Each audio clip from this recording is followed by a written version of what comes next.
Hello, and welcome to the first ever edition of the Warhoundcast. So, in this episode, we've got Rich, we've got myself, Ewan, we have Nathan, and we have Leo. Hello. Hello. Hi guys. So, thought we'd chuck it around the room, say a bit about yourself, what you like to play in 40k, do you have any sort of things you do in the hobby in general, what are you playing at the moment? So, should we start with Nathan? Yeah, I'm Nathan. I play a lot of Grey Knights and, well, quite a lot of armies actually. He's army fluid. What was that? You're army fluid, mate. I'm army fluid. I flip flop. Exactly. Yeah, and I do battle reports for Foundry. Which everybody should subscribe to, by the way, if you haven't already. Yeah, go subscribe. www.youtube.com/Warp Foundry, and then the numbers and stuff afterwards. I'm the best at plugging stuff, don't you? You're amazing, Leo. I know, thank you. You're the only one of the four of us that hasn't been on one of these yet. Well, on the topic of Leo, like Ewan said, my name's Leo. I play everything Imperium based, so Ultramarines mainly, as he's going to take the piss out of me for in a second. But I also play Imperial Knights, Death Watch, Imperial Guard, so on and so forth. But yeah, I play a little bit of 40k competitively, but I mainly just mess around. I also run our Woking Warhounds Club Nights, which run every Monday. But yeah, that's pretty much it. That's me. So, my name's Ewan. I'm hosting, at least this week. I have a blog called 3 and 2, where I detail mostly the tournaments that I go to, and as I try and get 3 and 2 or better. I mostly play Chaos, and that sort of Heretic. form of Chaos. Yeah, indeed. I play a little bit of Imperial Guard, and I'm playing Eldar at the moment, and I've been playing them for about 6 months. I'm really enjoying them. You got Tyranids as well, don't I've you? got them on the back shelf and waiting for something. Waiting to dust them off. Yeah, well, the thing was, the way I play Nids is very similar to the way I played Chaos. Badly? Ooh. I think I've got a... No, actually, I think the Nids... Have I played my Nids against you ever? Yeah, you have, and it went shockingly for you, mate. Fair enough. I can't remember that, but it doesn't surprise me. It was very similar to the way I was playing Chaos, so I kept on playing Chaos, and then I fancied a change, so that's why I started up the Eldar. Big selves. You can, well, we can see both of mine and your lists in the latest Warp Foundry battle report. Yes. Yeah, because I'd say that good was... plug. Good plug. It is, very good. Smooth and in there. It is a very good game. It is. Very We good won't game. give anything away on the result, No. but it was a really cool game, and there wasn't any Space Marines in it. I mean, I guess Gary Knight's a Space Marines, but Wait, what? He was playing. I was about to say. But no one's like, oh no, I'm playing Grey Knights, unless you're a demon player. I don't know. Grey Knights are pretty damn lethal. They've got a decent amount of offense, but Leo doesn't like my interceptors. Shut up. Shut up. It's because you hide from me like a big girl. Don't let me shoot you. oh, I'm so sorry. I don't want to put my 25.1 Moon 3-up save models in front of your big guns. Right, I believe we're missing someone on an introduction. Oh, yeah, me, Rich. Oh, yeah, so my name's Rich. I've only been playing 40k since 8th edition dropped, so I'm considered like a newbie, I suppose. I play mainly Eldar, but I have just recently dabbled in Imperial Fists. And I normally prefer this sort of competitive scene, really, than to fluffy games. I mean, I will play the occasional fluffy game, but I'm just really into competitive play, really. I think it's great. I think that's the thing. I think we're all kind of in that sort of casually competitive bubble, if you know what I mean. Yeah. I don't know so much about you, Rich. Certainly the rest of us, we go to a reasonable number of tournaments. Yeah. I tried to get in on as many as I can, but obviously with my job, it's a bit difficult. I'm down for the LDT next year. Oh, cool. Oh, wicked. Yeah, I think the first time I met Rich at least, or our group met Rich, was at one of the I Buy War Games tournaments, wasn't it? Yeah, yeah. And it we was. played against each other back when you used to play Eldar, You and that absolutely was banged me that game. That was yeah, I think I perils twice, didn't I? yeah, you On that did. warlock. I needed to get quick enough on those spears, and it just wasn't happening. Yeah, it was And then quite a rough game. But luckily, I'm not a complete asshole for the most part, so it was still a bit of fun. Debatable. Well, Yeah. yes, Ewan. Yeah. I think That's that's when when I think that's when I was first putting out Yanari, actually. Yeah. Yeah, it was. That You're was, right. Well, when that that was was- before that was- Inari nerf. Yeah, that was Mm. broken Yanari. Yeah. Yeah, I don't think. Well, I you don't know how say you broken feel Inari, but you had a Wraith Knight, so. Yeah. Was Yeah, that that Wraith game? Knights Was it? are okay. Was that the game where my Rangers almost took out Gilliman? Yes, yes, That it was was. like Yeah, 1v, yeah, wasn't yeah. it? That was That was would have been scary. a big. That was would have fucking been huge if I'd- scary. Yeah. That was madness. And that would I be love the it. only time Gilliman has been shot to death. Yeah. I shot Fucking Gilliman to death. Rangers. When? Yeah. When you tried to charge my hammerheads and I killed him in Overwatch. Oh, that doesn't count. It doesn't count. That doesn't count. Why doesn't that count? But you don't count either, all right? Come on. Okay, that's fair and reasonable. But is it, what have people been doing hobby wise? Anyone been making anything? Cut off just before a tournament. Cut off. Well, currently speaking, I'm currently working on a pair of Stormhawk Inceptors, which have to be ready by Ooh. 7:30 tomorrow morning. Bear in mind, it is about 20 to 7:30. 8. Yeah, so I've got just under 12 hours to build and paint them, and progress is slow. But I've had to do worse, so it's not the worst in the world. At least there's no one else that's sort of making anything at the moment that could be used Nah. tomorrow. Is there, Nathan? Stop fucking dobbing him in it. Gee. Well, to be fair, I've got most of it out of the way. I'm just doing the knight's weapons now. But I mean, I am currently painting 1 million coats of white. Fucking white. Yeah. Fucking white. Sucks so bad. Oh, that's too much blue. I fucked that. So I think it's worth pointing out that tomorrow at the club we've got a doubles event going Yes. on. Tomorrow on date of recording. Yeah, tomorrow on date of recording, so 7th of Mm. December. And I think I'm the only one in the chat that's not going. Is that right? Yes. Yeah. Yeah. So seems like good. Do you want to sort of have a general talk about what you're bringing? Yeah, we can do that. Do you want to start, Nathan? Yeah, I can start. Cool. So, I'm bringing. It's probably better to just talk about the actual full team. So, Yeah, it makes more sense. yeah. So me and Dennis, one of the other Warhounds guys, I'm bringing a battalion of Vestroyans, so Astra Militarum, which is 2 company commanders, 3 units of 10 infantry squads, and a single mortar team, a heavy weapon squad. And then I've got a super heavy detachment with 2 new Moirax with twin graviton pulsars and a Crusader with just standard loadout with a Disgusting. with a Ironstorm rocket pod, and my company commander's my warlord, and he's taking Grand Strategist and Kurov Tequila, so I can just farm CP. And because the tournament doesn't require you to list your pre-game strats, I haven't paid anything for my knight yet, but because Dennis is taking 2 Helverins and a Crusader, I'm probably We've got 2 1,000-point lists, each with 3 knights in. Yeah.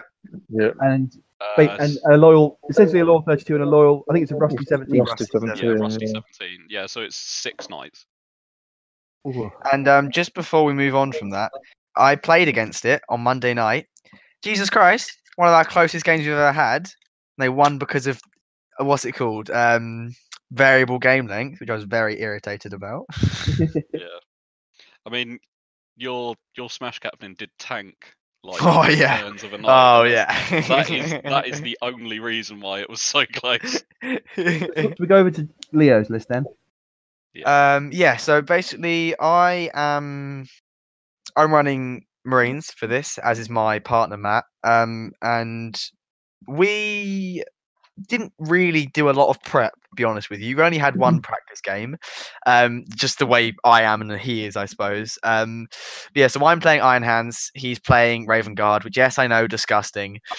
We we didn't originally plan to play so gross, but I was like, what can I run? Because I don't really have time to paint anything up, and 1,000 points is hard to cast as Ultramarines. But regardless, so I decided on Iron Hand Successor with what traits did I take? I took Born Heroes and Tactical Withdrawal for the Smash Captains. So I'll cover the Smash Captains first. So I've just got one base Smash Captain, and for those who don't know, Smash Captain has a jump pack, a Storm Shield, and a Thunderhammer. And then I've got a second Smash Captain who has the same loadout, but he has Student of History, which means that he can consolidate 6 inches instead of 3. Yeah, so basically that allows him to jump around. So the idea is that with Born Heroes, Heroic Intervention 6 inches might give me some kind of free charge or a kind of gotcha moment with my opponent. And then from there, he can go an extra 6 inches, which basically gives him like 12 inches free movement, which is really nice. And then with Tactical Withdrawal, charging in and out of combat just gives him a little bit more bounce. And my Warlord for the list is a Captain on a Bike, obviously with the standard twin bolt guns, but I've also given him the Teeth of Terror and a Storm Shield. Just basically chew through a little bit of chaff or screening. And then Imperium Sword, just for the extra attack, just to bump the Teeth of Terror up to strength 6, which is quite nice. And the T5 will make him a little bit more durable.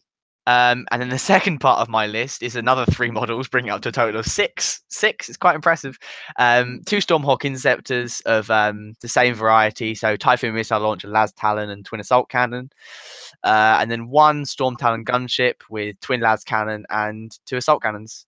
And yeah, my partner is running Raven Guard. I think it's 1 unit of 6, 1 unit of 5 Centurions, a Slaplin, so basically a chaplain with a jump pack, Thunderfire Cannon, and some chaff, some scouts and such. And yeah, basically our game plan's just fuck shit up, pretty much. Have a bit of fun, jump around the board. Hopefully the idea is that his sense can kind of protect my Smash Captains in combat. All Assault Centurion, sorry. Yes, all with bolters and flamers. I'm not sure of the rest of the gear, but you know, whatever. But yeah, it's go on. They did really well against my Moirax. Yeah. Thank you, Nathan, because for anyone that doesn't know, Moirax have grav weaponry, and when a grav weapon is shooting against something with a save of 3 or better, it's flat 4 damage. And how many wounds do Centurions have? 4! So he was just popping them left, right, and center.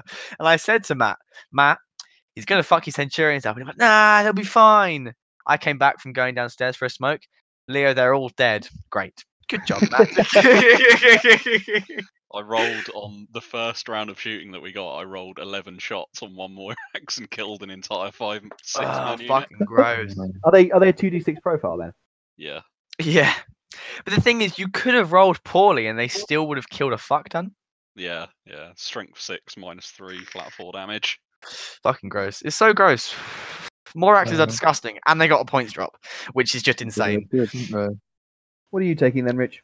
So I'm taking Imperial Fists. I've got a Primaris Captain, who'll be my Chapter Master. He'll also have the Hand of Dawn or his Warlord trait, which gives him extra CP before the match begins. He's also got the Eye of Hypnoth, so it just makes him a Lieutenant. Rerolling those 1 to wounds. Then I've got a Primaris Chaplain with the Catechism of Fire, which does the +1 to wounds on the nearest visible enemy unit. So you cast it off sort of on like one of your units, and they get that +1.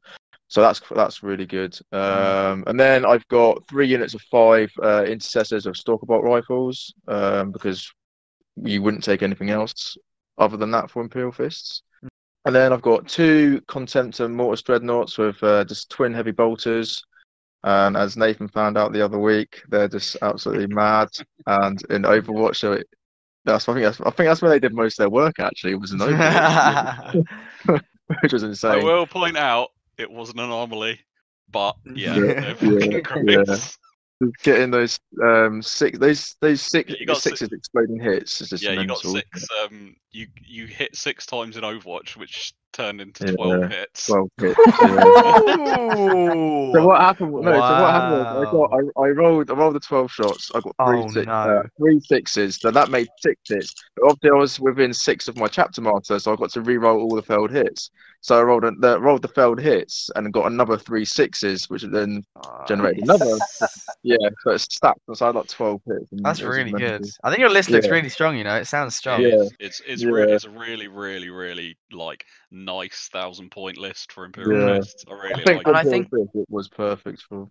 Yeah. The one thing that, sorry for interrupting, but the one thing that makes your list good is obviously because I struggle to castle because I either need a captain and a lieutenant or Gilman or some kind of replacement. But you can just have one guy.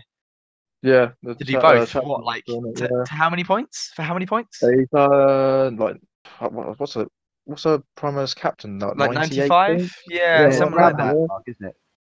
Yeah. And whereas mine is like to have both. It's like 180, 170, which is a big portion of your army at 1,000 points. Sorry, yeah, I was just about to touch like I've been looking at like making like some 2,000 point lists for the Imperial Fist, and I look at like Tor Garradon and I think he's good. He can give you that ballistic steel 2+ on a chosen unit, but I just think for 140 points, like I've not put him in any of my lists. I said, why do you need him if you've got a Primaris chapter master for like 60 points cheaper almost, or 50 points cheaper? Sorry, they got different roles because he's got a very nasty counter assault threat. But if you're only using him as a sort of in a casting role and just for the rerolls, then he's not in the same league. Well, that's one of the reasons that Gilman is still seeing play after his nerf is because at the end of the day, if like you start losing the game, you can buff him up with a librarian and a chaplain and sling him up the board because he will take out almost anything with no trouble. He's amazing, and like I'm biased. Obviously, I'm biased, and everyone here knows I'm biased. But I do genuinely think Gilman still is such a strong model. Oh yeah, so strong. He got a points drop as well a while back, didn't he? Yeah. But then he also got because he used to be able to reroll all wounds and all hits. He lost that, didn't he? But I don't know, his ability is questionably better now because I used to be very scared of things like Eldar and Dark Eldar with -2 to hit. But with Gilman's ability, instead of just rolling failed hits, he rerolls all shots now. So let's say you roll 3 3s. So okay, they hit, and then you apply modifiers, they miss. You can still reroll those 3s. Which is super strong. Oh yeah, the change it's had on the meta already has been huge. Yes, 100%. The effect of that is so -2 to hit is obviously such a powerful effect, and to have that almost negated by Marines has been huge. You've seen the Eldar flyer list just disappear. Oh yeah, and good riddance. It's not a fun list to play. No, like I trounced on 2 Eldar lists and 1 Eldar list and 2 Dark Eldar list at the previous LGT just gone because they were no threat to me. Because after the minuses to hit, their planes are super flimsy. I think it's a worrying thing when -2 to hit isn't enough to protect you. Especially as a mechanic, it's still so powerful that it affects. Like what's beating it currently? Well, currently what is beating Marines? Necrons maybe sometimes. Necrons had a reasonable matchup. Tau can beat them in a gunfight. Really good. I think Tower really the new like 40 shield drone Tau list is really good against new Marines, and also Necrons are, but it's such a variable game. It's because the competitive Necron build is the 3 Doomsize, 3 Doomsday Arcs, and then Imatech and Tesla. Like the randomness on all the big guns like plays a massive part in it. So Necrons can either put up a really good fight against Marines or they just absolutely lose. After getting battered. Well, I yeah. think that's why they need some kind of standardization for it, or not standardization, sorry, some kind of like guarantee for it or modifier. Maybe like a +1 to those rolls, right? Or like a +1 to shots. Purely because Necrons, as underrated as they are, well, I don't think they are anymore. I think currently they're overrated. But Necrons, regardless, are a very cool faction. Yeah. They are. And they're the Yeah. reanimation protocols haven't done enough with those. They just seem a bit shit and a bit useless. The animation protocol. Sorry. Yeah, reanimation protocols is good, but the higher the points the game gets into, the more the opponent can focus into a unit to get rid of them. Yeah. So actually, at 500,000 point games, Necrons are really good. Yeah. Did you say 500,000 points? Yeah, that's what I Yeah, thought. 500 to 1,000 points. Can you imagine that? No, just for a second, think 500,000 points of 40k aside. You wouldn't even find that in Forge World, would you? Like, you know, No. not like the Jesus cabinets they have. Christ. That's probably only about 10,000. That's But, Yeah, go on, Nathan, you were saying. 500,000 points is What's that in money? What's that in money? Yeah. I don't want to know that. $1 billion. Oh, 500,000 points is 50 Warlord Titans. Woohoo! That's not something I'd like to face. They're 10,000 points each.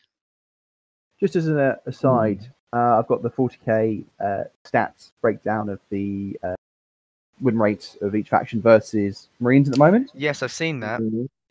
So the two best factions currently, and we should point out for those listening, we've recorded this before Chapter Approved 2019 has gone live. Is currently Tau, Thousand Suns, and Chaos Demons all have a better than 50% win rate against Marines. Although it should be pointed out that Thousand Suns and especially Demons is less than 30 games. Tau are about 60 odd games, and they've got a pretty respectable record against them. Most of the rest of them are, Marines have a 60% win rate against or higher. A couple of exceptions, but as a sort of general rule.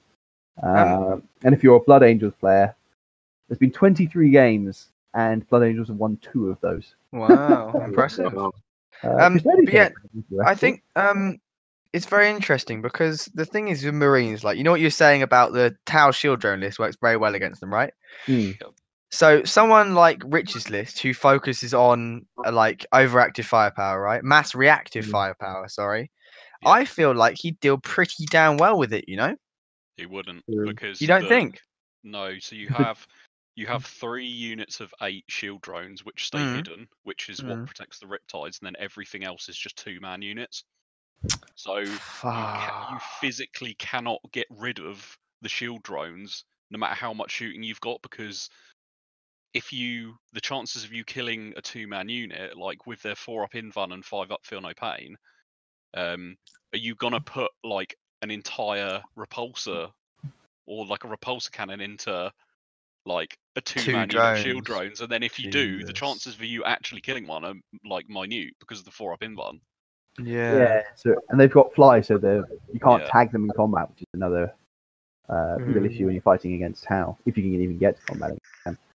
I mean that's another thing. The reason why that list has such a good win rate is because the use of the Pathfinder drones as well. Yeah. So if you're trying to get into combat with them, then you're going to be -2 to charge like wherever you come in. As if people don't struggle enough to get into combat with them already. Fuck off. Yeah. There's not a lot of Tau love in this podcast. I would like to for a little while, and I'd like to announce that Gilman has successfully made it into Tau lines before. Thank you very much, and killed 2 Riptides by himself. See, I never had any trouble with Tau. Well, mainly playing as Eldar, because Eldar got such good mortal wound output. Like, you just mortal wound the drones, and then once they're down, or you just get a load of scatter bikes, just focus by all the scatter bikes into the drones. Boom, boom, boom, boom. I mean, I think Raven Guard would be quite good against them. Yeah, I thought they can, because they can be up close with all those bolters and just sort of take out. Because Tau don't really gain anything the closer you get to them, because they don't have rapid fire weapons really. No. Not the most popular build. Yeah, Well, not yeah. the most popular build, but if you get, I think it's 18-inch range on the cyclic ion blasters. Yeah. So So the fusion. Oh yeah. Or fusion Yeah, so- commanders are another popular choice. Yeah, not in the 40 shield drone build. No. The 40 Okay. shield. Yeah, I came up against it wasn't quite as an intense version of the massive like the mass shield drone list, but LGT sorry, but it was like 2 riptides or maybe 3 riptides and like some broadsides and just loads of drones. And as you guys know, I'm very proud about the amount of shooting that I can do in a turn. But Yes. Jesus Christ. Was I struggling to keep up? I was pinching everything I could. Like at the time, I had a Doredo, 2 repulsors, and 20 intercessors, I think, and some inceptors. No, not inceptors. Sorry, infiltrators and Gilman, and a banner, and Chief Librarian Tigris, and Chaplain Cassius. But anyway, even with my buffs and my like stat negations and stuff, I was struggling to keep up, like super struggling, and I had to basically feed him some intercessors so that he'd kind of be tempted more forwards and I could take some shots. And the only way that I was winning that game was if he misplayed a move and slightly like a drone wasn't in place or something. But obviously, like I'm not going to be an arsehole and go, actually you're half an inch out to gain that drone. I'm going to be like, yeah, sure, player's intent, mate. But like it's very hard. It is super hard to play against Tau. I like Tau, but fuck Tau. I think that's one thing is that the Tau list at the moment is one of those things that's it's not a fun list to play against. I'm not sure Or it's a play, fun list or to play. No. Yeah. And The I'm sure funny- there are the Tau funny- lists out there which are more interesting. Sorry, Nathan. The funny thing was, like, just on the subject of the Tau list, Mm. the funny thing is that when I had Tau, like, 2 years ago, now I think it was, Yeah, it was. Yeah. after we came back from Battlelux, I was like redoing my list, and my new iteration of the list before I sold it was triple commanders, triple riptides, and Yes, like it 30 shield drones. was. And I never went with it because I sold the list, and then all of a sudden, like 2 years later, like this thing. But the list thing comes out, is it's is at the time you can't guarantee that your list would have been triple good. riptides. Yeah, I don't think it would have been because at the time it was like Yanari Central Yes. and Castellan and Yeah. Oh fuck the Castellan. So, Oh. I didn't mind the Castellan because Yeah, I that didn't meta really was really good for me because I played a lot of Chaos Horde in that time. And Well, yeah, you have at that gun point, with 2d6 damage. Kill a horror with it. at that point, I was You were playing Ultramarines, I think. yeah, no, I was playing Soup. I was playing 15 Hellblasters, Gilman, a Crusader, and 2 Helverins. So Crusader was actually a big threat for me. It's not a Castellan Yeah. because it outranged me. I think that's it. It's quite an interesting point because I think it's fair to say, Leo, that you are probably the gunliniest player of the club. Yeah, I think that's fair. Yeah, I think that's fair. I do it well as well, if you don't mind me saying. Which I think, not at the moment, but historically, I've been the most Hordy player up until I was playing Eldar. Yeah. Nathan's, moved around a bit.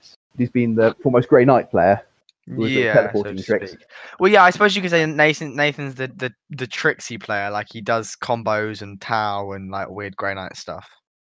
The Yeah, Grey Knight like stuff catches a lot of people by surprise. I always go for lists that have a lot of like tricks and like sort of all eggs in one Yeah. basket kind of thing. So like the paladins, and then obviously with my new Eldar list with the Yeah. Conclave as well. Which Have you may had a add chance is to run fucking that one out disgusting. yet? What was that? Have you had a chance to give it a run out yet, or was that still? I haven't. No, it's all built. I've just been doing like battle reports and stuff. But once the once our Warhounds like campaign is done, then I'm probably going to take it for a spin in a couple of games just to test it out, and then over sort of Christmas and when's the next tournament? Is it January or February? Yeah, January. I think it's February actually, isn't it? Is it? Yeah, Yeah. I think it's February. So it's sort of Sure. like after this tournament, I've got another knight to build, and then I'm painting 2 knights. But then once that's done, I've got my Eldar list to paint. So it'll Ooh. basically just be painting that solid for until that tournament. Mm. And then it'll just be testing that list. And that's yeah. hopefully that is going to be the list that I sort of run with next year in like a competitive sense. It's a really cool list, and it's one that's got better in chapter approved as well. Yeah, it's got a lot better. Do you want to sort of run us through the basics of it?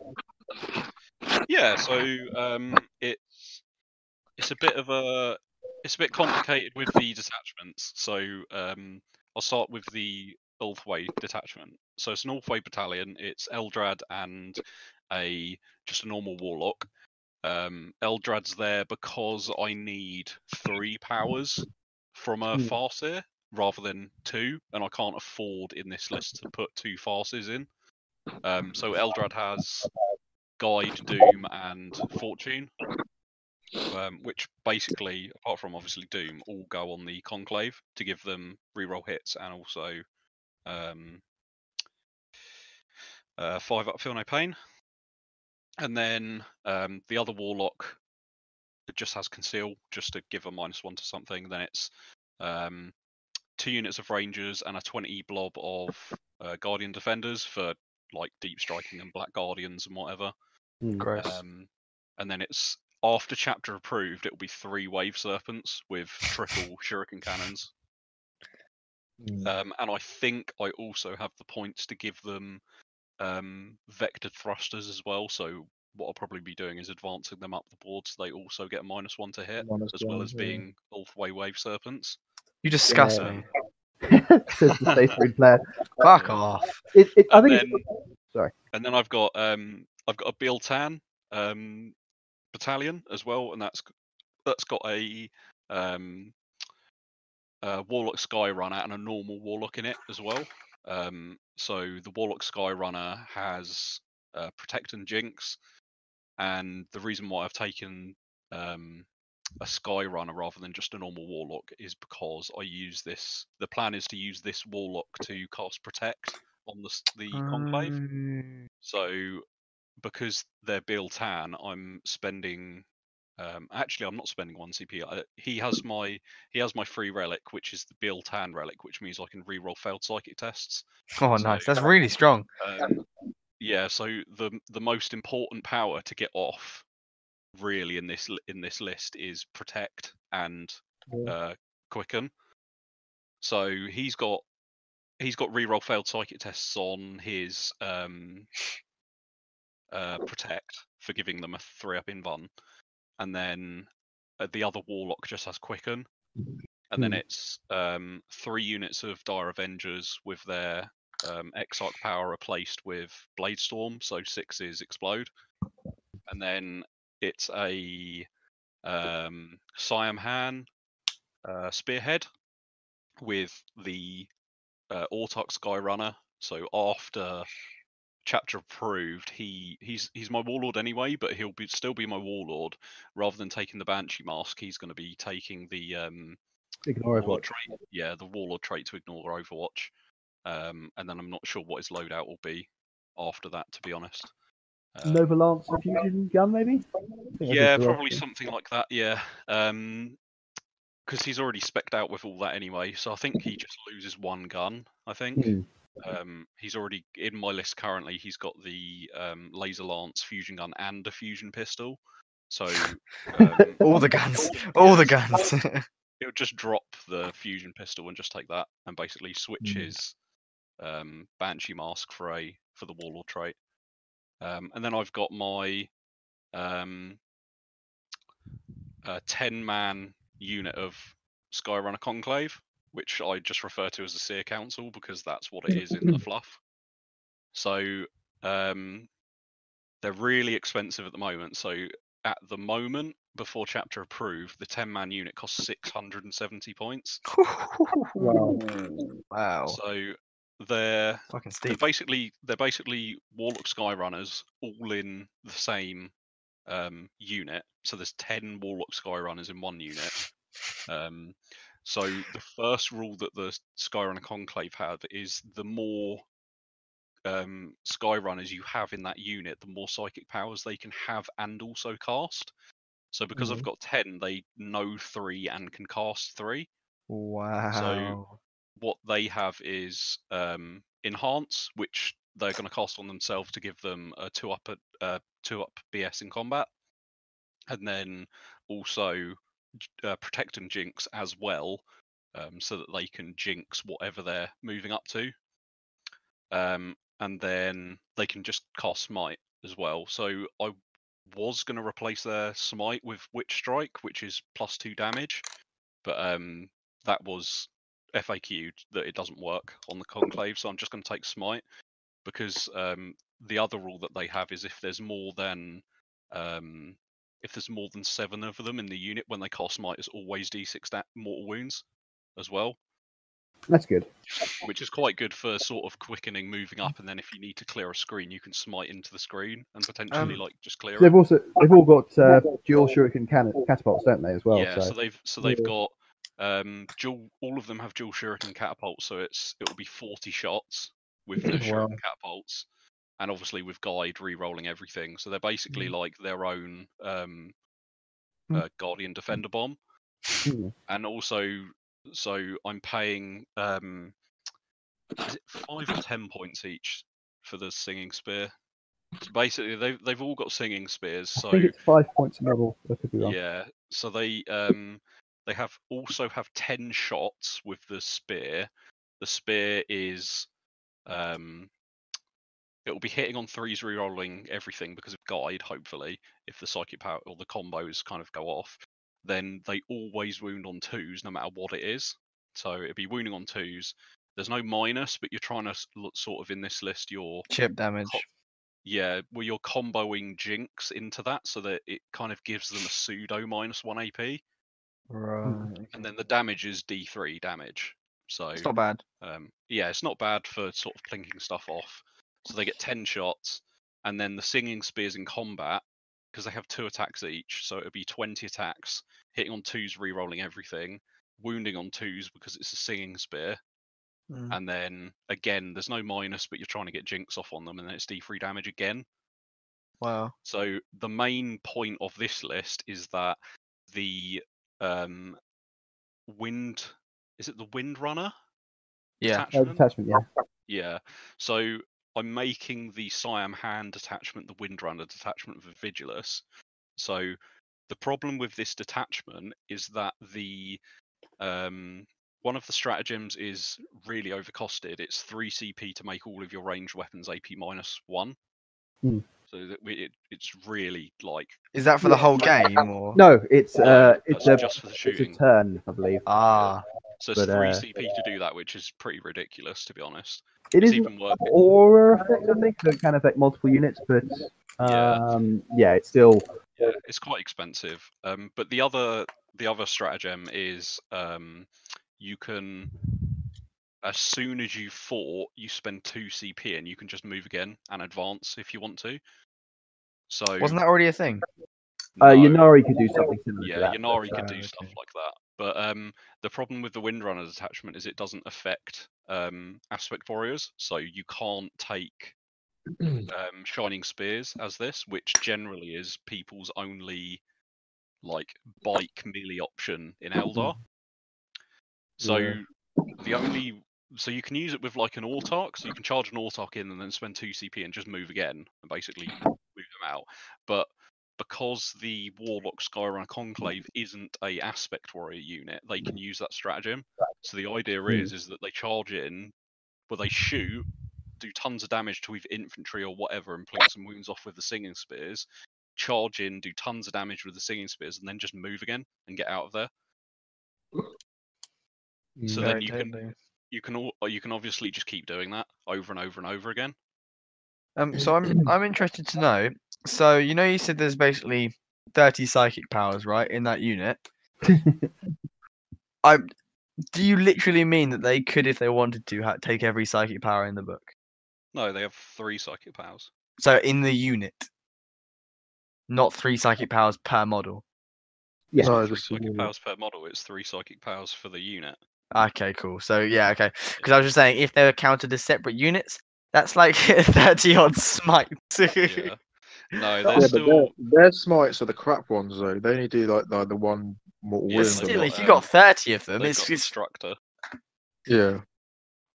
But yeah, I think the singing spears alone, without taking into account Jinx and Doom, do about 16 mortal wounds. Mhm. 16 wounds, sorry, to something with a 3-up save. Mhm. So if you think that's 2/3 of a Knight dead, plus the shuriken shots, plus the effects of Jinx and Doom, and then the potential to move away after is a really serious threat. And it's not a list that's particularly popular at the moment. Or 16, or put it another way, 16 wounds is a dead repulsor. How you get in there without the Overwatch is, well, I guess the Autoc's got to do his job there. But Against a knight, so I always kind of use a knight as my go-to, just because they're for the everyone most knows the part, stats for Knight. yeah. So with the if you put all the psychic powers into one knight, you're guaranteed to just kill it outright. Like there's a very, very low chance of not killing it with shooting. And this is from the whole list, by the way, not just the Conclave. So I've obviously got Right. 27 shuriken cannon shots from the wave serpents, with Doom as well, and then I've also got 4 Shadow Weavers, which are basically shuriken cannon mortars. They're really good. Yeah. are they damaged too? Or are they? No, they're One. just damage. They are just shuriken cannon profile. It's just D6 shots and ignores line of sight. But it's It's -4 just- though, isn't it, on the 6? Yeah, Not -4 on a yeah. 6. The reason why I like them is that for the same cost of a Night Spinner, you can get 3 of them, and Yeah. 3 of them is 3d6 shots, whereas a Night Spinner is 2d6. I'm just going to jump in in defense of the Night go Spinner for it. because I've really liked it. So my other list is a very different style to Nathan's, and we've got very different style things for our line of sight blockers, for our non-line of sight units. So I've been going down the expert crafters route as my sort of main trait, with reroll 1 hit on 1 wound, and I've been looking at vibro cannons. They synergize really, really well with it. In fact, if we're doing plugs, I did an article on my blog sort of talking about them. Well, hey, plug. Yay, shameless plug.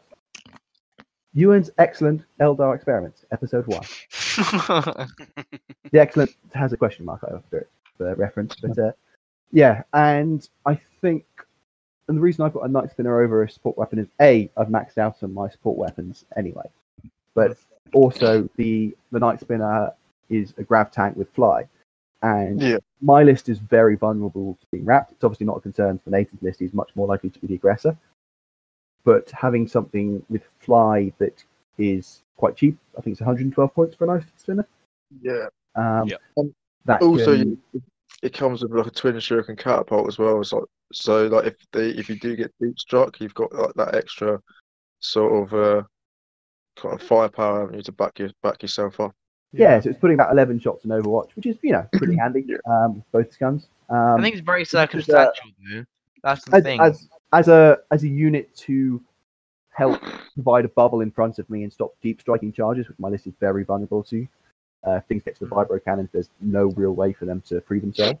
So I think it has some other advantages. It's got damage too as well, which it's nice. It plays kind of a similar role, but also a very different role. They're very good.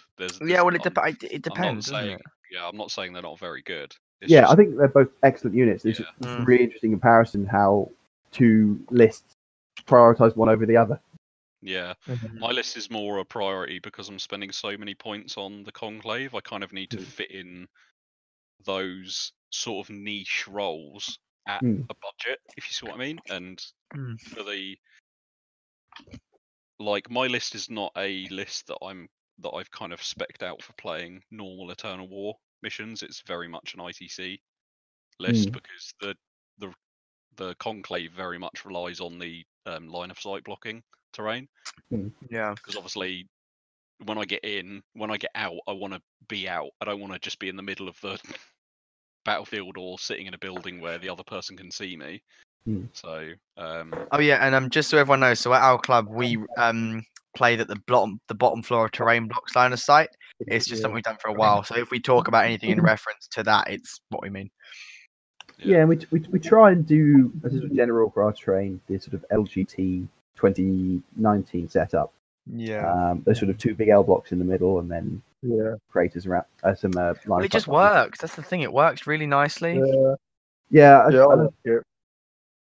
it's After playing 5 games on it over a weekend, though, it does get quite tedious. Just a smidge. Yeah, Because it is literally identical. But yeah, it's good and it works. I had no troubles with it. Obviously, like terrain's a big thing for my army because it requires line of sight. But yeah, there's quite a few little sneaky vantage points you can get at and so on. And I think the whole ITC format is very, very fascinating and very well. I say very well, quite well written. But yeah, I think it definitely changed competitive 40k. I don't know if for the better because it almost seems less creative now. If that makes sense. I think though it depends. It's one of those things that you kind of want. I think the ITC format as a tournament format, I prefer it to the GW Eternal War missions. yeah, I think some kind of hybrid would be good because, like, I think with a lot of times in the game you go, okay, right, what with ITC this is okay. What's my objective? Oh, I can just create my own objective. That's great and all, but then it doesn't like. There's the bonus, sure, but honestly, who really goes for the bonus that much? Unless the game's like super super close, who really goes for it, right? yeah. It doesn't matter, and I feel like you're always going to choose the same benefits for your army and choose 2 against your opponent. And at that point, it goes, oh, it's Gene's Dealer Cult, so we'll pick this and this, and it's like just almost a rinse and repeat thing. If that makes sense. Yeah, I think you can make the argument if that's good or bad. Yeah, that's fair. There are things I like about ITC. There are things I like about the chapter approved things. Like I think the chapter approved missions put a much heavier emphasis on objective scoring. Yes. Yeah, definitely. I have to say as well, talking about mission packs, it's not a big one. The missions at the last Fun and Fluff event, run by the London Wargaming Guild, Dark Sphere in Shepherd's Bush, highly recommend going to them. Were really Very excellent, nice guys. And they were essentially ITC without the secondaries and with a sort of chance to gamble on your primaries, sort of double or nothing, essentially. That's a method I want to play again in future. It'd be nice to have them. There are a lot I of find different interesting methods out there. I've got an issue with each of the formats, and I do agree with you somewhat, Leo, in that it would be nice to get a mismatch of both. The problem that I have with ITC is that it's very killy at the moment. Yes, I think that's much a reflection of the meta as well. Yeah, it is. Oh, yeah, definitely. It's a reflection of the meta, but it's also a reflection of like the lack of like obviously you've got hold one and hold more, but that's not like a. And it's just a tick over thing. Like, it just happens. I know that ITC is not supposed to be like a narrative thing, but it would be nice to have an actual different objective to play for. As if you can balance that, I understand that like the hold one and hold more and so is nicely balanced, and it's one of the only ways you can balance it because it's fucking dull. Like, it's really dull. Yeah, it is, but like because normally what it is. The problem I have with that, like the ITC, is just that it rewards you for being more killy overall, because most of the secondaries are about getting kills, and like there's only really one, apart from a couple of armies, that can do the other secondary objective based. The objective secondaries, really most people are taking engineers, and that's it. Yeah, it's engineers, and then you tend to mix around between sort of Mark for Death, the big game hunter. So it's just inherently very killy, and then on the other side, I think that the missions themselves in GW are obviously far more enjoyable because there is some sort of narrative sense to it that this is what's happening. You know, there's somewhere to go, something to do. But I don't like the variable turn format. No, I hate it.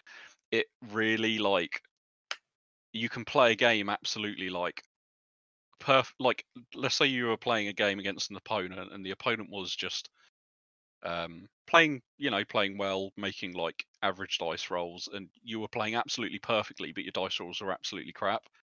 And you could be neck and neck up until turn 5, and then all of a sudden you would win on the turn 6, and you've actually been playing better than your opponent, but you've been hindered.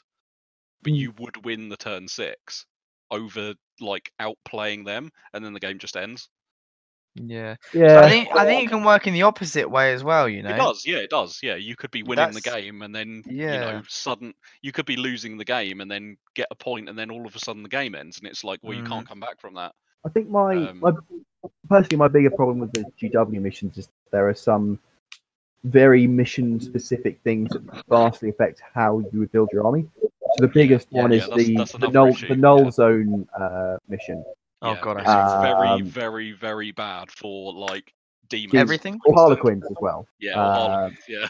Possibly Knights as well. Or Knights, yeah. The way you have, I think when you've got to build, especially if there's, you know, typically in a tournament there's 5 missions, there's potentially 6 missions. 5 games, there's 6 missions. So having that, you can't sort of base your army. You try and base your army around having one mission where you know you're just going to. If you have a very specific style of army, which is not a decision I think good for a one-off thing. If it's like all the missions have a Null Zone thing, then I don't think it'll be a very good mission attack. But B, you could design your army around it, and if you choose to bring a load of pink horrors with a 4-up invuln, then kind of more for you. But I think when you've got something that's so impactful to a reasonably small selection of armies, but impacts them a huge amount, I don't think that's a good mission. Yeah, yeah. Which is where it comes to ITC being a bit bland. It's because it's balanced. There isn't that sort of, craziness. But the reason it's balanced is because you can always just pick a different outcome that benefits you. You know what I mean? And it's like, I think it categorizes armies. If you're this army, you'll pick X, Y, and Z. If you're that army, you'll pick 1, 2, and 3. And it kind of just puts everything in boxes for you to like push and play. And then that's to make the games go faster. But it just seems less interactive, if that makes sense. And I do. Of all the interactivity problems in 40k, ITC missions are not on the high list for me. Flyers get a much bigger problem personally, but there we are. Oh no, sorry. I mean interactive as in like you don't get to create your own experience as much. You know what I mean? Okay, fair enough. Not as in interactive as in like, oh, I can't shoot your -4 to hit Eldar flyer. Yeah, that's just Yeah, no, I think that ITC is a very good and interesting concept, but the issue with it is like Nathan was saying, one of the main reasons that people are drawn to 40k is role playing, right? Because they pick the army that they feel they embody the most, right? Which is why Ewan plays demons. But anyway, I was going to say I played Chaos Space Marines, but the model that drew me to Chaos originally was the Bloodthirster, so yeah, Chaos Demons worked pretty well. But I feel like it's almost like, I don't know.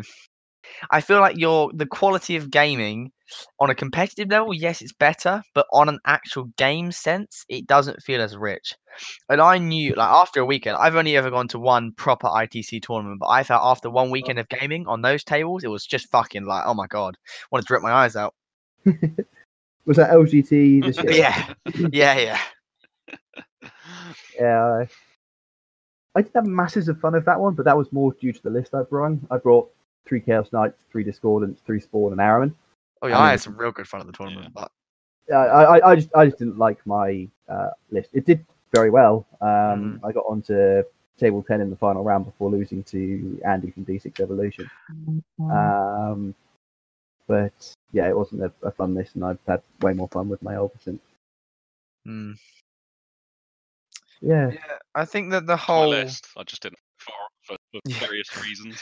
I think the whole 40k competitive scene is a very interesting one because it's one that I don't know. I don't want to say 40k doesn't condone it, but 40k kind of doesn't want to have anything to do with it, if that makes sense. What, the competitive scene? Yeah, because their whole like thing is when you say 40k, do you mean Games Workshop? Yeah, sorry, I do mean Games Workshop in general. Games Workshop are kind of like, all right, come in, buy our toys, and then leave, which is cool. But then disagree with that. You do? Yes, quite strongly actually. Okay. Because I think when you if you look at where we are specifically right now, we've just had chapter approved come out. I think that's a very strong indication that they are looking at this as a more competitive thing. And one of their big aims for 8th edition compared to 7th edition, the 7th edition had a lot of flaws and a lot of things that had to, was to make it a more competitive game. Is it, say, sort of competitive game or something like chess? No, but I think it's taking huge strides and is in a pretty good spot. The meta needs a few tweaks. Everyone knows Marines are a bit too powerful. Yeah, it'll always need tweaks though. But yeah, that's the thing. And I think having Marines as a dominant force is not a bad meta. I think one of the good things about having Marines as the meta is it is the first time actually that their sort of elite infantry army has taken over. Marines do lose a lot of vehicles as well, which has been seen before, but having that style of army is very different. It's a much healthier meta than, say, an Eldar flyer meta where some armies just can't interact with it. Marines guard really sucked then. Yeah, if you're a guard leaving Rust that's not a tank commander, there's a very reasonable chance you can't hit an Eldar flyer. Even worse if you're a super heavy tank and you've got a 400, 500 point unit that can't hit a plane.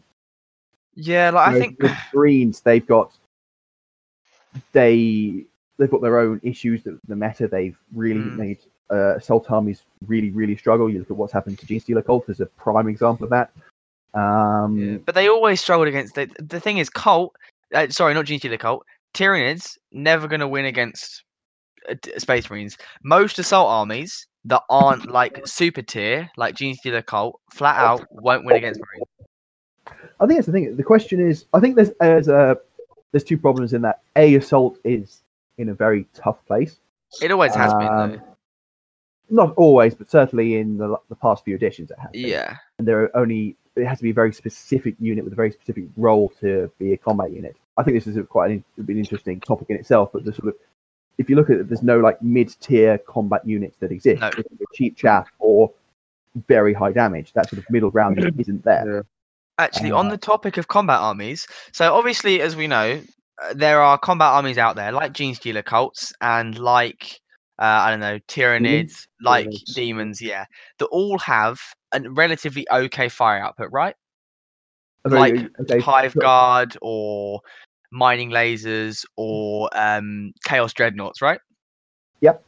So the thing is Marines, I feel, are the opposite. They are a fantastic shooting army that supposedly, because they are the finest of the Imperium, whatever, should be good in combat.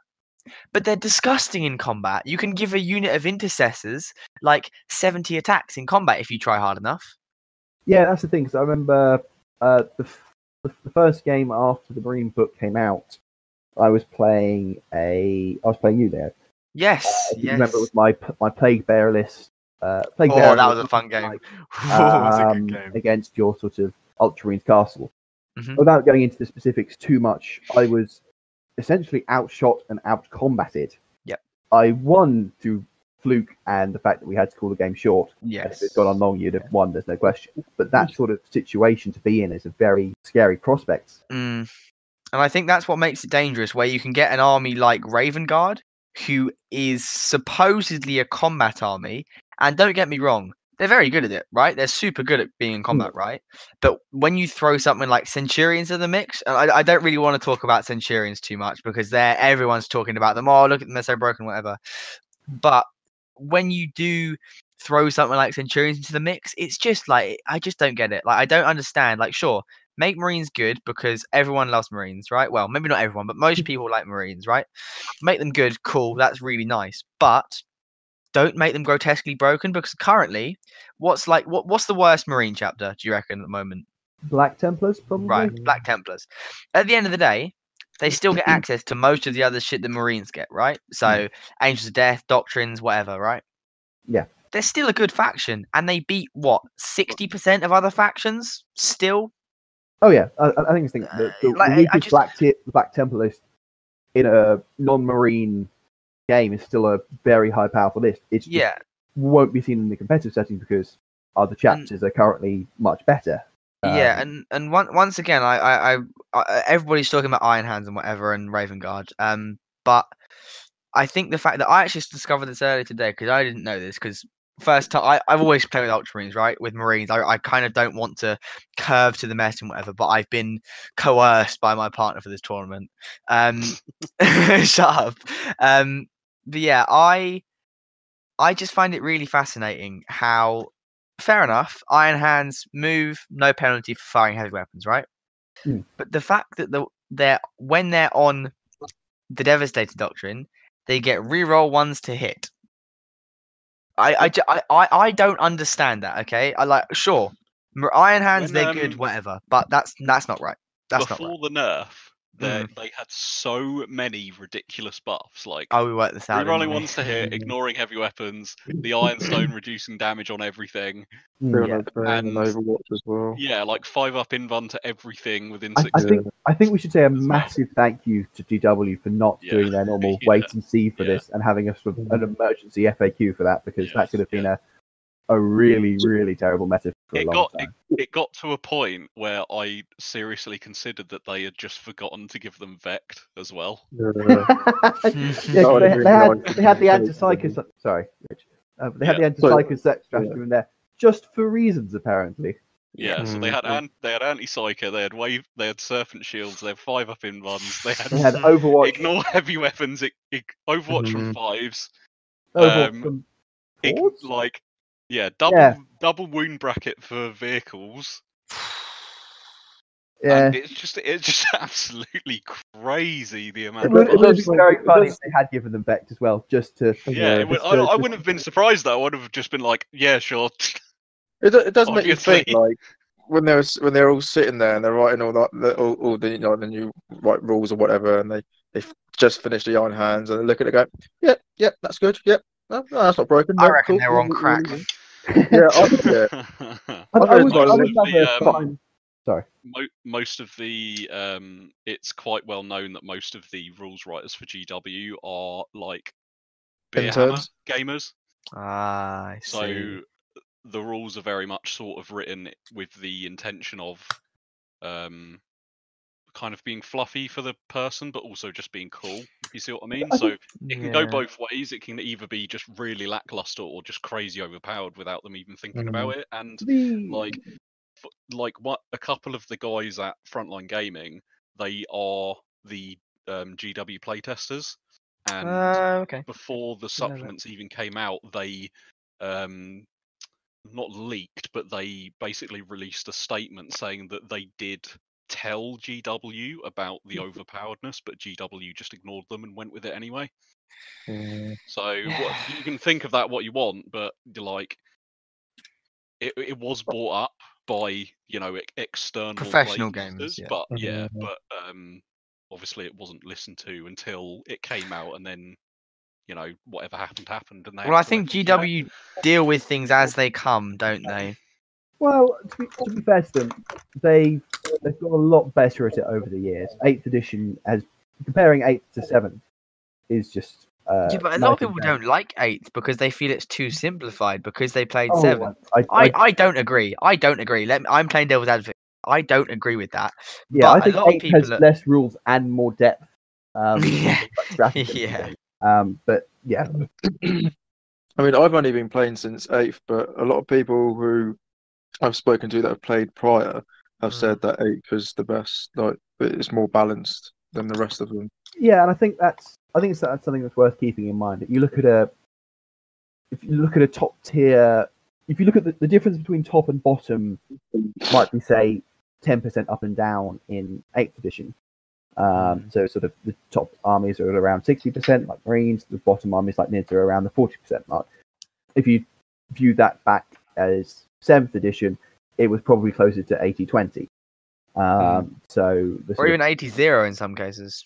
Especially when the people's I can't remember what they were called. The like specialist attachment things came out, like formations. Tau. Oh god. Like Tau with the Riptide wing and yeah.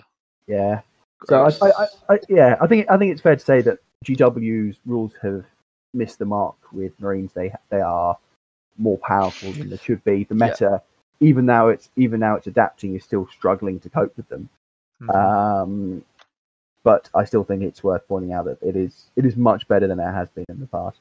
Yeah. But as a sort of interesting point, how have people been tweaking their armies to deal with Marines? Yeah. Well, I mean, What?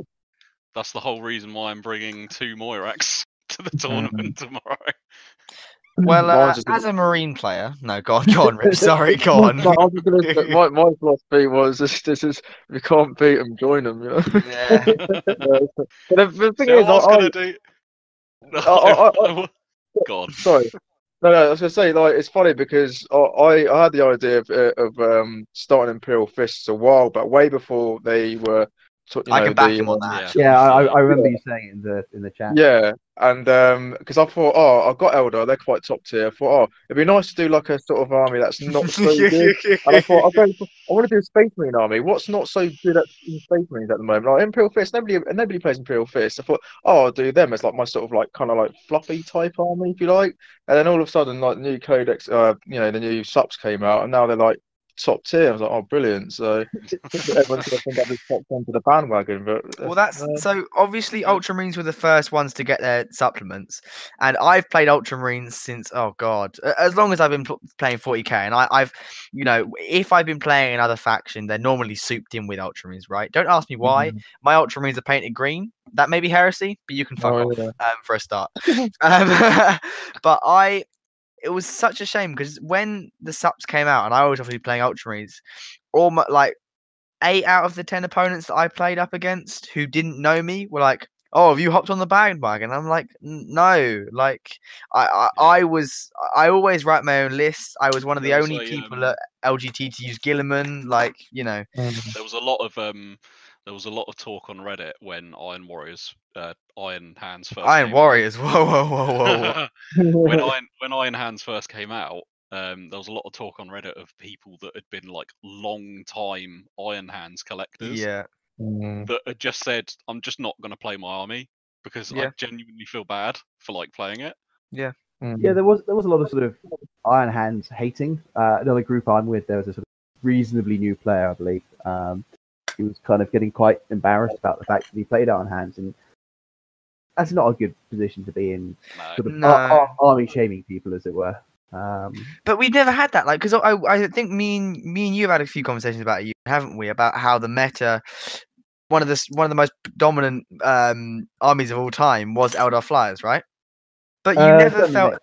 Yes, you never felt. Sorry, in 8th, yeah, you never felt ashamed to bring an Eldar Flyers list, right? Because it was almost a bit of a meme, right?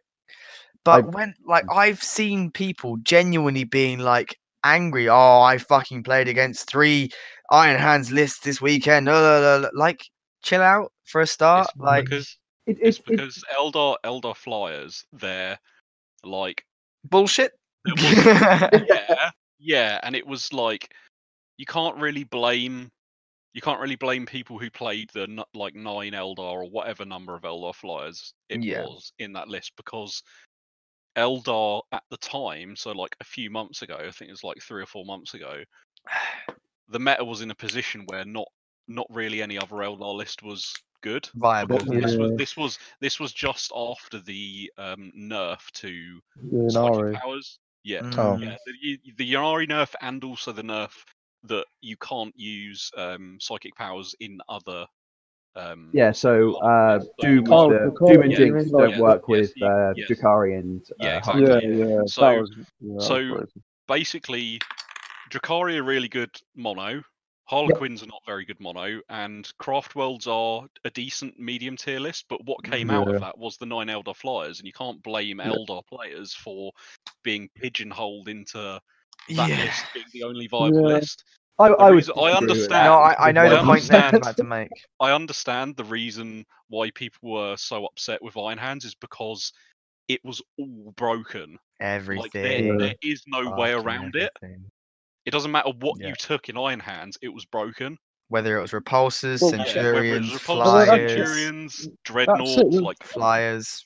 With any like competitive player, you are going to find the most broken list, aren't you? So obviously, Eldar players, flyers are broken, so they were going to choose the 9 flyers, and then Iron Hands came out, and it was all about triple executioner before they got FAQ'd. So and that was broken as hell. So you can't really blame anyone, to be fair. Yeah, the point I was making about Iron Hands really was that it doesn't matter what it like in its original form. It didn't matter what you bought; it was broken. Whether it was 3 flyers, 3 repulsors, dreadnoughts, infantry, it doesn't matter. It was broken. Yeah. Because the rules were so powerful that it affected everything. It wasn't just like a single unit that was like, oh, I'll just take 9 Eldar flyers. It was like, I'll just take Iron Hands, yeah, on my list because it'll be broken. If you see what I mean. Well, I think so you touched on the triple repulsor list. So I never conformed to the triple repulsor list, but when repulsors released, I was like, right, finally we're gonna get a good proper battle tank, not a big flimsy battle bus, right? Because the original repulsor's fucking trash and no one should use it ever, right? But someone went top 8 with the last LVO with 2 of them. Yeah, but he was that was a fucking weird list. Anyway, so quite a few people were running triple repulsor executioners, right? Which was good. But I've never run the like format print out and playlist, right? And I've always used Gilman, and I was like, right, don't have enough points for 3 repulsors. What can I add in instead? And at the time, the only weakness I was noticing with the repulsors, and this obviously didn't affect Iron Hands, but for other Ultramarines chapters, was the lack of 5-up invuln, right? So I was like, right, how can I get a 5-up invuln? And originally I had a idea to get the Custodes guy who gives us 6-inch aura of 5-up invuln, right? But that's like a whole attachment slot, which I just couldn't afford. But I basically settled on using a Forge World Dorado Dreadnought, I'm sure as you guys know. And without realizing, what I'd done is I'd actually made myself like quote unquote Eldar proof, because they get +1 to hit against flyers, the Dorados. They're really good. Like I think it's -1 AP 2 damage or something like that. Obviously -2 with doctrines. And they made my repulsors and even my intercessors more survivable. And obviously with Gilliman's reworking of the rerolls, just adding that had made it really good. And I've seen a lot of Ultramarines lists, but I actually saw no one else running a Dorado and 2 repulsors in the same format. And I did quite well with the list. I'm sure, as you guys know, I did quite well. But apart from a few misplays for myself. But I don't know why it didn't catch on. Because I think the Dorado is a fantastic model for 161 points or something like that. 261, something like that. It's a really good model, but like you said, you never really see many people running them. It was a lot. It was a lot of, not a lot, because there wasn't a lot of Space Marines anyway in like the competitive scene, but there were quite a few people running them before the nerf, because it was nerfed from being within 6 to wholly within 6. Yes. For the thing. So when it was within 6, it was really good. But you can still fit 2 repulsors within 6. I think the reason it's not taken is because it's a bad option. Because Marines have a lot of good options which are just better. It's not that the Dorado is in any way bad at all, but you look at the flyers now. I think now go through them. The Dorado obviously can't keep up with them. All the Centurions that typically infiltrate, and again, they're not going to benefit in the same way. But that's not what you do with Ultramarines. I was talking about Ultramarines specifically. That wasn't like that's my fault. That wasn't like a Space Marines wide thing. I was talking about Ultramarines specifically, because Ultramarines, because we didn't really benefit from the Centurions sin. Yeah, aggressors, but no one fucking likes aggressors because they're just baby Centurions. But yeah, no, like the list I was seeing was triple repulsor and maybe Gilliman or like a few other things, and I was just like, oh god, it's just so boring. Like repulsor fire, like fuck off. Like, it's just dull. Do something more interesting with your life, all right? I'm sorry. I love the way that you're being very critical of people with 3 repulsors when you've been running 2. Yeah, and there's clearly a very big difference there. There's subtlety there that I'm not looking at. Should we move on from Marines and change it to something that sort of completely almost excludes Marines, just chapter approved, and the sort of we're not going to sort of do an in-depth review on it, but just a couple of things that's taken our fancy from it, whether it's in combination with something like Faith and Fury or Blood of Baal. So take us away, Nathan. I'll start just because I think I'm actually affected by chapter approved more than anyone with Grey Knights. Yes, no So, arguments there. Yeah, so I think after looking at the leaks, Grey Knights were, apart from a couple, I think CSM were the other one as well. Grey Knights were one of the only people that got a massive reduction on their normal units, whereas everyone else seems to have got reductions on sort of unused stuff. And I know Tyranids got massive reductions on specifically their big shooting stuff, stuff like that. Whereas I got like, so a normal strike marine before chapter approved cost 21 points, and a interceptor cost 23, which is more than a intercessor, isn't it? Yes, I Incest think, is 17. Yeah. Whereas they've both gone down to 17 now. So That's good. in combination with the character drops that Grey Knights got as well, so there was a drop to the Grandmasters, Grandmaster Nemesis Dread Knights. Oh, really? Yeah. Wow. My 2,000 point list that had a lot of like normal Marines, so not my Paladin. Well, my Paladin list dropped as well because the Paladin's got a points decrease. How many ish? Paladins, I think it was sort of like around 5 points, which is decent. Wow. But they're so expensive anyway. They're still like over 50 points. So Yeah, but because you run them in such large like quantities, like it helps, you know. yeah, so it's like if I'm running a 10-man unit, it's 50 extra points, which is all right. But the big win is in my list that has like 60 normal Marines, I've saved like 400 points. That is Jesus you Christ. could fit a baby knight in there. We could fit I could. not entirely souped up knight in there. Yeah. Or Well, just now the Grandmaster. Yeah, which is what I was Yeah, planning to true, do. yeah. So yeah, my 2,000 point list will be triple Grandmasters. Whoa. Wow. Whereas at the moment it's one Grandmaster. So it'll be 60 Marines, a couple of support characters like Drago and whatever, triple Grandmaster, triple Venerable Dreadnought. Nice. That's gonna kick ass. You know that, right? That's gonna properly kick ass. Hopefully in Psychic Awakening we should get some decent stuff. Yeah, because the Psychic Awakening so. stuff that's come out has been really good overall. Only really like Drakari and possibly Inari have any reason to complain. But if I take over, my Chaos Horde list has really suffered. Yeah. It's the Plague Bearers they were in a tough spot in the meta anyway, just because of Marines and their point hike has come at a bad time for them. Probably still deserved, but harsh on them. The Zangles going up was very harsh.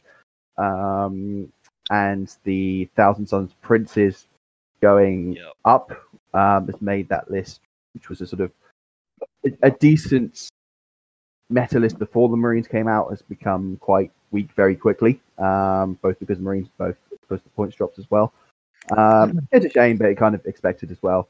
Perhaps not on the Zangors, but there we are. I think at this current moment in time, I don't think it was warranted, but I understand the increases and decreases on the Demon Princes to like segregate them depending on the Legion. Yeah, there was a massive difference between like normal and then Death Guard and then Thousand Sons. Yeah, I think they probably could have got rid of that with just decreasing the others and not increasing the one on particularly on Death Guard ones. But they've done it. It's not unreasonable, and it gives a very strong reason to take the regular Chaos ones anyway. But am I right in saying that you could potentially have 12 Demon Princes on the list? Or no, they FAQ'd it once to yes, and then they changed it back to no. That's a shame. Because I would like to see 12 Demon Princes running around. I was never tempted to take more than 3 anyway. Really? Yeah, because I tended to have 2,000 Suns ones to smite and to buff the Zangles, and then I had a Khorne Smash Prince. And there was you changed the Zangles out for another 4 Demon Princes, right? No, because the Zangles.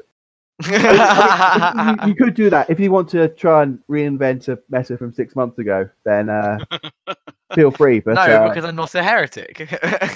The other stuff in chapter approved, the Chaos Space Marine stuff is really good. The Cultist nerf was very, very harsh in combination with a lot of the other things. The fact that they've reversed it down to 4, you've got some chaff again, which is at a sort of reasonable point level, is good.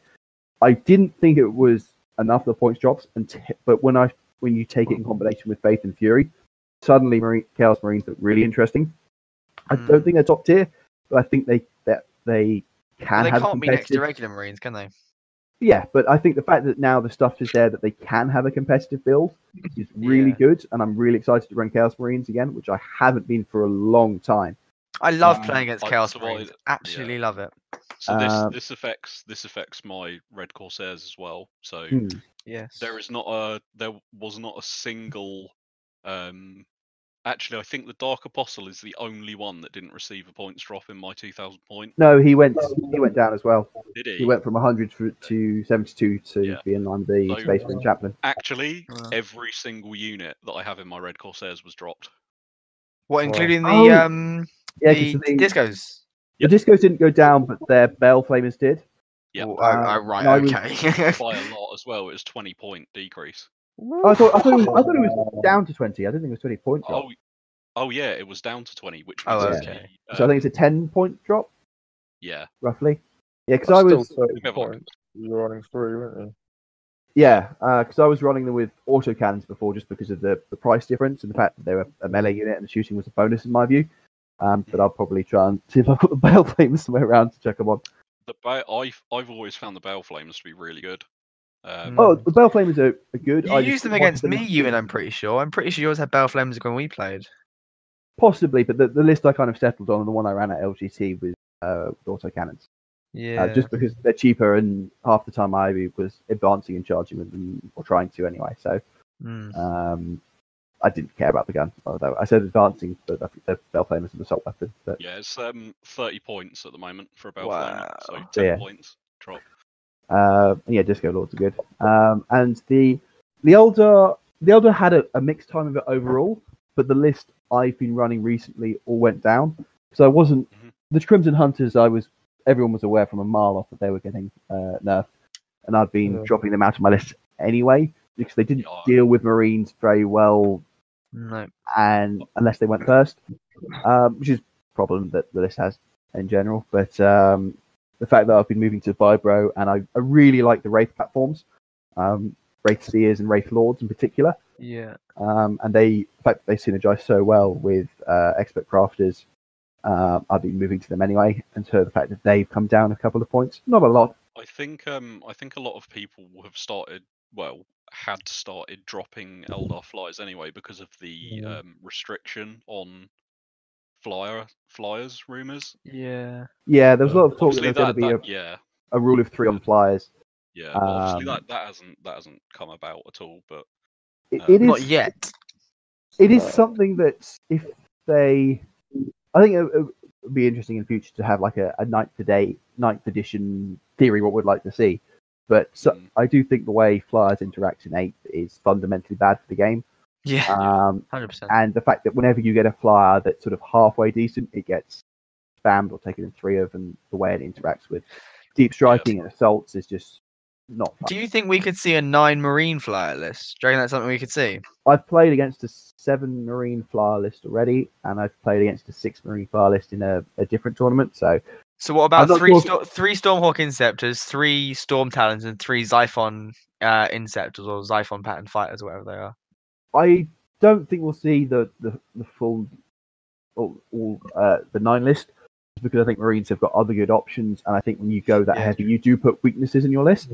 You do get vulnerable to, say, a Zangle bomb deep striking if they can get there, and taking out your infantry things and getting tabled.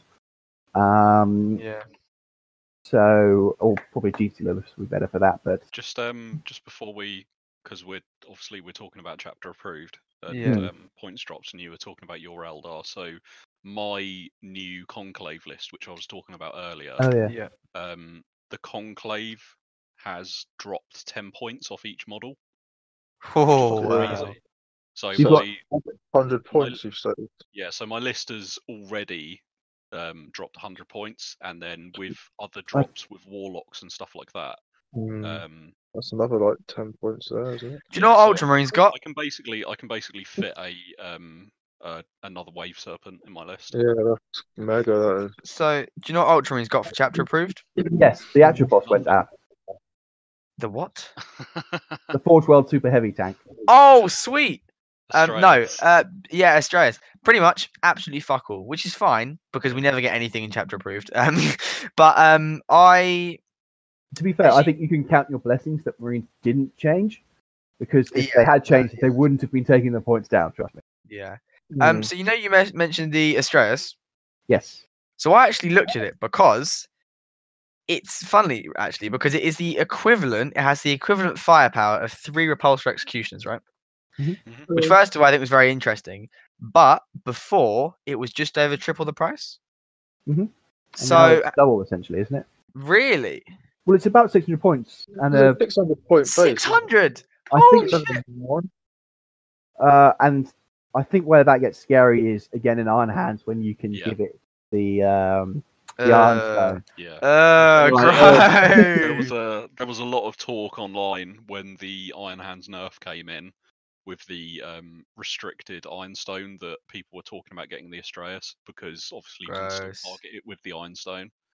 Fucking gross. Well, guess who's splashing out ever $300? come about, yeah, whether It's that this ever came guy. about, I don't know, but I think most people went to the Flyers, didn't they? Yeah, yes, they did. Again, I think that's one of those things that it'll be a really powerful build. That I'm not sure it'll be the most powerful Space Marine build. I don't think it'll be common to see either because no one's going to want to fork out for one of those big fuckers. Yeah. Because they look like pieces of shit. Let's be honest. I don't mind the look. I prefer Oh the come look. on! I prefer the look of that tank to the Repulsor. I don't like it. Really? The Repulsor looks like something an awkward build. Oh fuck off! No, don't start that. Don't fucking start that. Don't start. Well, he does. that. It's like, oh, we can get another minigun here and another gun here, and there's. I mean, more most of gas your everywhere. weapons are marine technology, so you can It shut the does. fuck up. It looks like it looks like it should have a What crane list are you wrecking ball referring hanging off of it. Eldar, Ewan.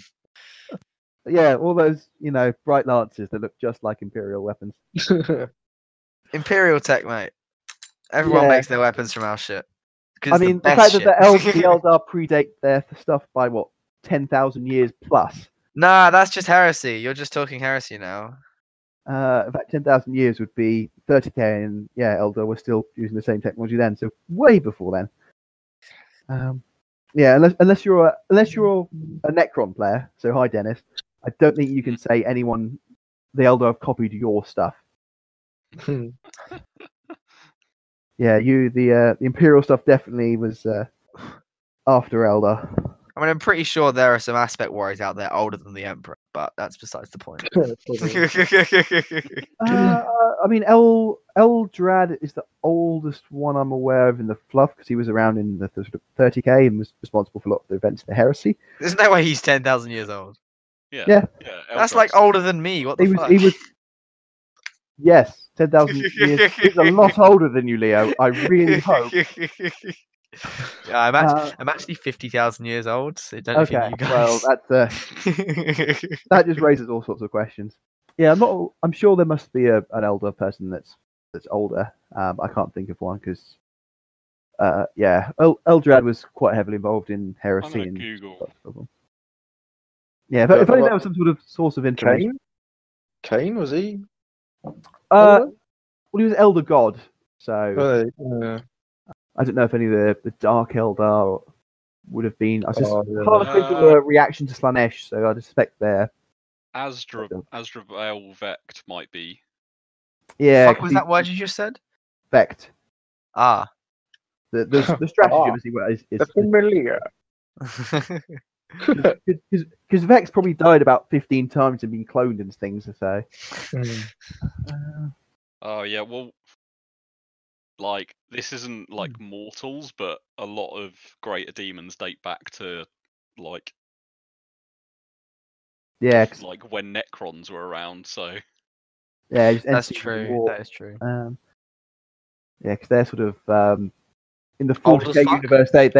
They're like the sort of the biblical demons that the sort of the Bible would speak about in the 40k universe. Let's not get onto religion; that's like a dangerous subject. But yeah, Yeah, let's not get into 40. lore-wise, just on the article that I'm reading, the Necron Treyarch Praetorians never went to sleep, so they've actually been awake for the full 60 million years. ooh. Fuck off. Fuck I mean, off. I imagine they've been like not Pretty bored. asleep, but like hibernating almost, like on that sort of like. Well, yeah, I know they're, it's like a they're on the lock screen, if you know what I mean. I know it's a they're shitty waiting. comparison, but vampires don't screen. sleep, but they still like hibernate. Like they still like rest, if that makes sense. Yeah, can you imagine that? Just being a Necron tomb guard and be like, right, you're going to guard these, this legion of Necron warriors. Just wake them up. Sorry, were you about to say happens. this tomb guardian is going to guard this tomb? No, I was trying to think what a multiple of Necron warrior was, and it's like, oh, my name is Legion, we are death, whatever it is. I think the key thing in the Necron thing is that they don't have any souls, so they don't really give a shit. Yeah, they're You quite tell them happy to just stand- I don't Yeah, think you- souls related tell to them- boredom, though. Yeah, you tell them to stand there for 60 million years, and they're just like, yeah. yeah. I don't have any feelings regarding this. Yeah, fine, whatever, It's man. like, is that it? 60 million years? It's gonna pay for my pension, that. Yeah. Time and a half I'm getting. Yeah. Yeah. but, So my list went down a little bit. If we're going back to lists and stuff, like Yeah. Prisms went down, Shining Spears have gone down again. Oh, Dark Reapers have even gone down as well. well, yeah, because they got Yep. points increased that were like related to Yunari. Yeah. And But then now it's yeah. kind of died. Because I experimented with Reapers for a while, both as a Latok and a sort of a 8-man unit with sort of trying to guide and do something, and as a trying out the 3-man squads with extra shot. In fact, going back to plugging it, features in the first battle report that it's on Warp Foundry. Plug time. I'm not plugging my thing in even. It's still a plug though. Yeah, and I found that while their damage output is really good, I don't like them in the current meta. But yeah, so it's nice to see them get a thing. The Spears one is interesting as well, because again, I just think the problem with Dark Reapers are, especially against like some of the Marine lists you've got now, like the ones where they run like whirlwinds and thunderfire cannons. Like, yeah, if you've got one, if you start the game and you've got your Reapers in the Wave Serpent, and then you jump them out and they do their shooting, you just know that the next round they're just going to get absolutely tanked by thunderfire cannons or whirlwinds, and then that's like 3. If you've got like you said there, you had like an 8-man unit, that's like 300 points, I think, like just gone. You know, and all that. You know what? To be honest with you, I wouldn't be that threatened by thunderfire cannons. Kind of shit. no, Yeah, but very if you strongly run disagree with that. 3 thunderfire cannons, and then you've got to take it like like sort of like the morale phase. If you kill like 2 or 3 of them, some might run away or. Yeah, I didn't think of that. I mean, Marines don't really care about morale, so I never bother with that phase. So to put it in another perspective, a Reaper is I think 31 points now, and a Right. Thunderfire Cannon is 80 points. Oh yeah. Oh, no, alright, well, yeah, 80, 90 points, I forget, sorry. But it has 8 shots, of which 6 will hit, and then you've probably No, Thunderfire cannons are 4d3. Yeah, so on average 8. Oh, okay. So they're hitting 7 times, roughly speaking. Even if there's no Mm-hmm. lieutenant around, they're wounding 5 or 6 of those times. The Reapers are then got to make 5 or 6 saves at -2. Even if they're in cover, they're going to 4 up, so 3 of them are dead. In the first turn, the Thunderfire Cannon's already got its points back, and that's before you have lieutenants involved. Before you have, Yeah, but I was talking about in double general. shooting. That's a very normally Thunderfire cannons are shooting at chaff or screens or That's the thing, guardsmen. they're cheap, and again, their stratagem is amazing. Their Yeah. half Yeah. movement thing is another reason why the Plague Bearer list just disappeared overnight. Yeah. Well, I was Um, gonna say then the- I when was you can gonna only say move the 2.5 inches. Yeah, the Thunderfire cannon, not for the firepower. Well, for the firepower, somewhat for getting people off of like backfield objectives if they're in cover or like out of line of sight or whatever. But specifically for the tremor shells, like there's just a tech choice. It's such a good choice. Yeah, well, I think in our game, Nathan, we didn't really have the chance to do that, did we? Because we had like what 4 CP or some shit.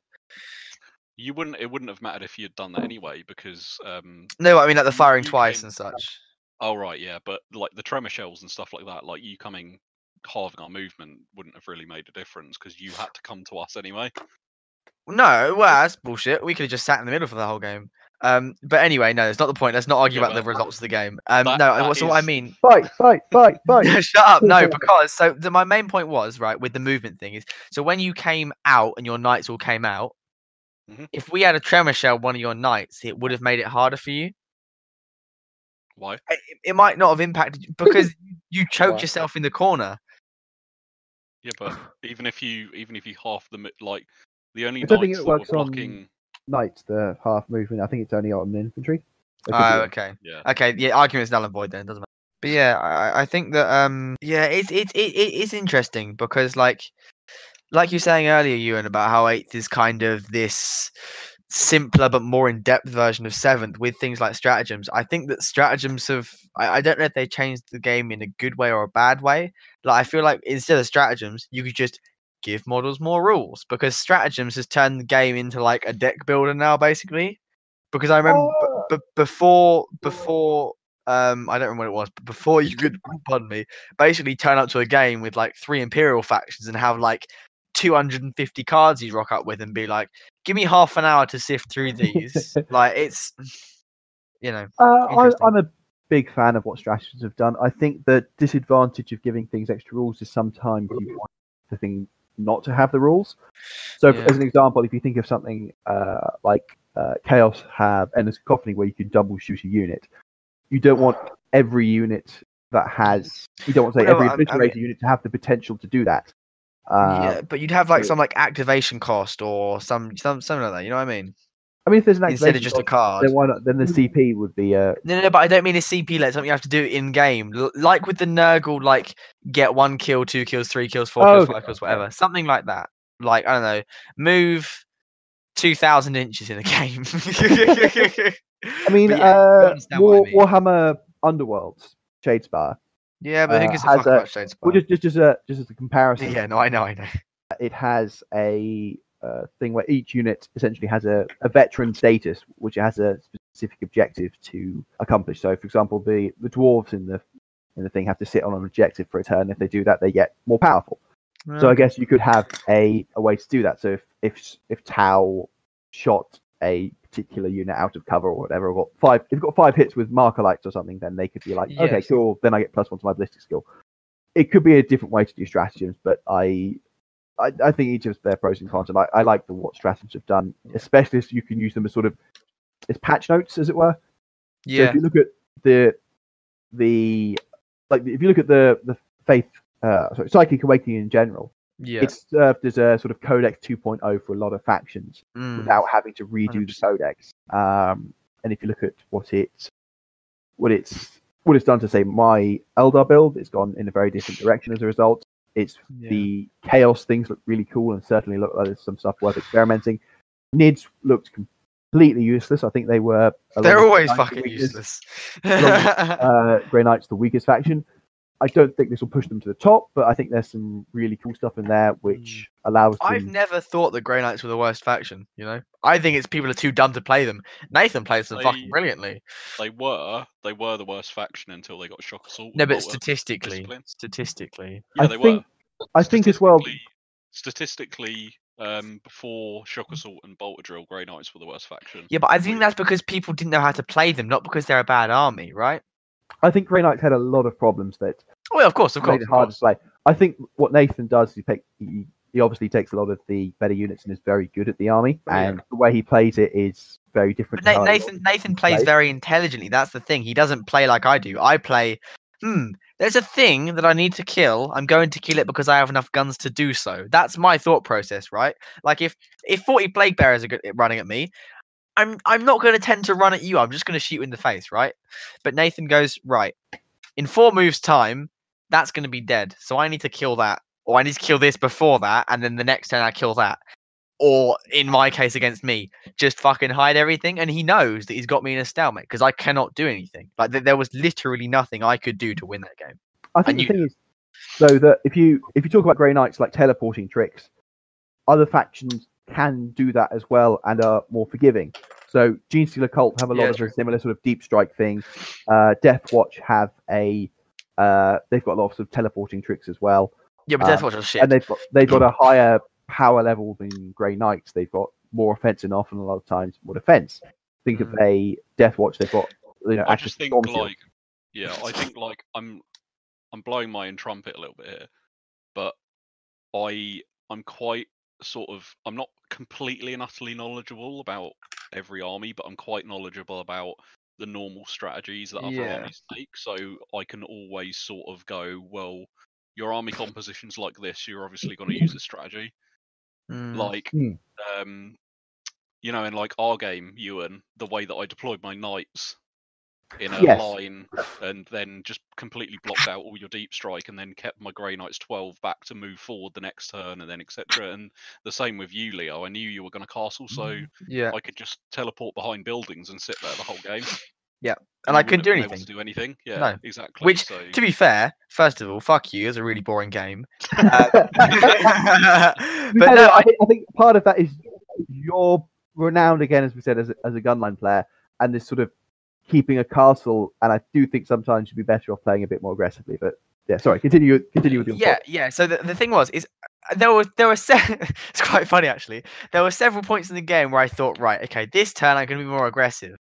And then Nathan would proceed to shoot me with 10 Inceptors who were doing some shenanigans off to the left and kill like half my intercessors, and then get shot with like 2 dreads that were shooting through walls at me. And I was like, I'm going to leave now. Like, fuck this noise. The Emperor's no longer on my side. Because apparently some shiny Space Marines had the ability to shoot through fucking walls.